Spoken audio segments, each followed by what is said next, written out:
So you've got to build the product first, I guess. And I've always written because let's start with the art first. Let's take it away from the product. Let's go back to the art. The art, yeah.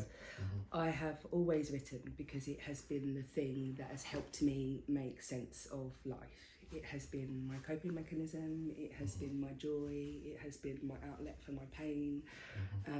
Writing words, not necessarily music, but writing words. In general,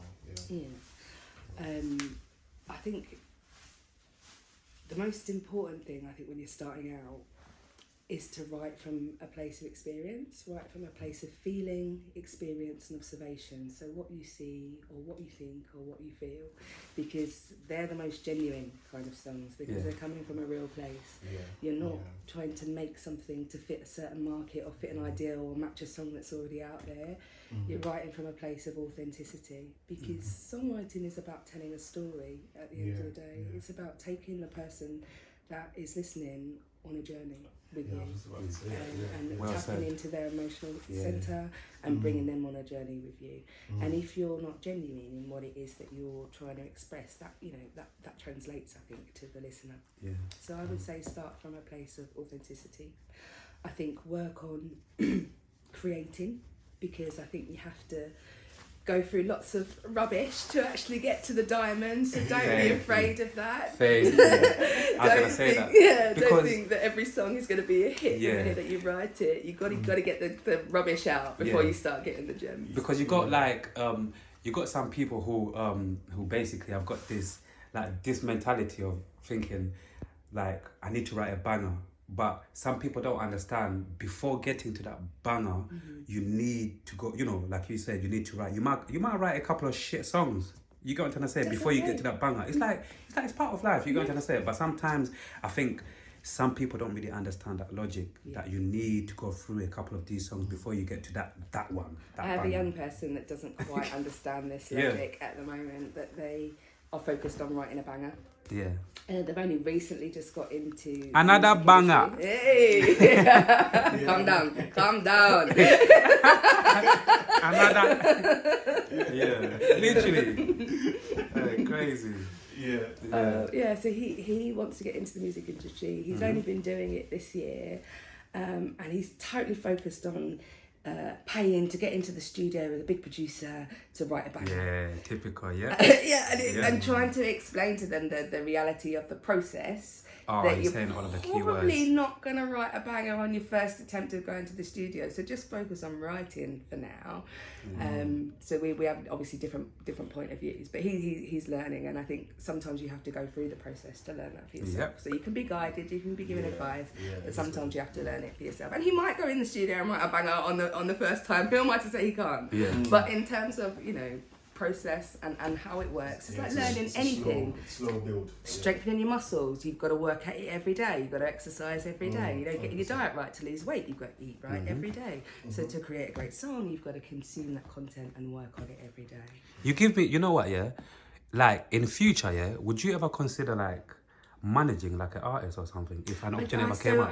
Could you give me that kind of vibe still, like me proper listening to you still? So I have an artist development company. Okay. It's called Acapella 360. It's only right. It's only right.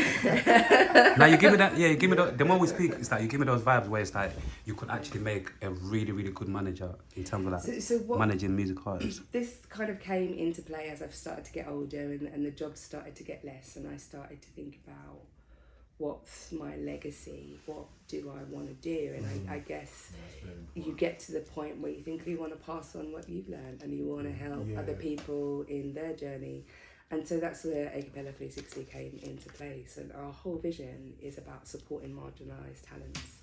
So I have a real passion and focus for older artists. Because I think we are given the hardest deal. I think we are written out of the game before we've even had a chance to bloom. Unless you're a superstar and you make it to the top and then you stay relevant for the next 2 decades. But for the most of us that sit in that middle ground, once you hit a certain age limit, that kind of goes out of the window. And so I wanted to create a space where artists could learn how to do things for themselves, where they don't have to be reliant on record labels, teaching you about being an independent, registering your own music, recording. And so right now I do consultancy. So I work with individuals on their release planning, or they might need photo shoots, or they might need to learn how to release, or they might need vocal coaching or stage performance, whatever it is. Whatever the help they need. I provide that as a consultancy service. The longer term vision is to grow into a label. But as it stands right now, there's only me. And so there's only so many hours in the day that I can do all these things that I get to do. But that's the longer term vision. But then when I started A Cappella, and I was getting sort of no's to certain jobs or certain things that I'd applied to, I kind of thought, you know what? Start my own platform. So why am I, I want to perform, I love to perform, and I want to get paid to perform. So let me just do that for myself. Yeah. And so we did a live band open mic night for like 2.5 years over in Camden. That was really kind of popular. And then after I had my heart attack, I decided to take it to another level to help myself, but also the artists that I was working with. And I decided to put on my first kind of paid and ticketed events. And I decided to go big or go home, right? I'm nearly just dead. So if I'm going to do it, like, now's the time to do it, really. I've been making excuses about money and, I don't have the funding and how the hell am I going to afford it and worrying about all of those things. And then when the heart attack happened, everything just changed in terms of perspective. It's like, now we're just going to do this. Now we're just going to do it. And so my first event was a boat party on the Thames. Sounds lit. Yeah. Really yeah. So the Thames, man. it's like big, right? And I'm not going to go in a pub, in a little back room in a pub. Now we're going to get a boat and we're going to go on the Thames. We're going to put the band on the boat. And so I created this whole concept called Live on the Thames. Which is, it's about to have its first year anniversary. So it's been going since the 5th of August last year. Congratulations. Thank you very much. So we've done 4 now. This will be our 5th one coming up. Yeah. And basically we sail the Thames. I play with my band. I have Sandy from Gogglebox who hosts for me. Yeah. And then I play with my band, and then I showcase 4 or 5 independent artists as well. So they get to do 3 songs each.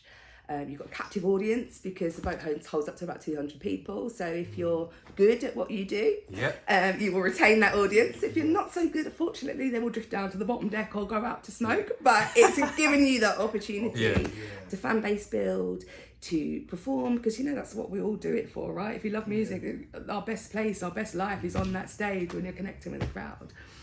So just trying to create something different in terms of platforms. It's a really unique experience for the artist, getting to sail up and down the Thames on a boat. You've got all the views, it's fantastic.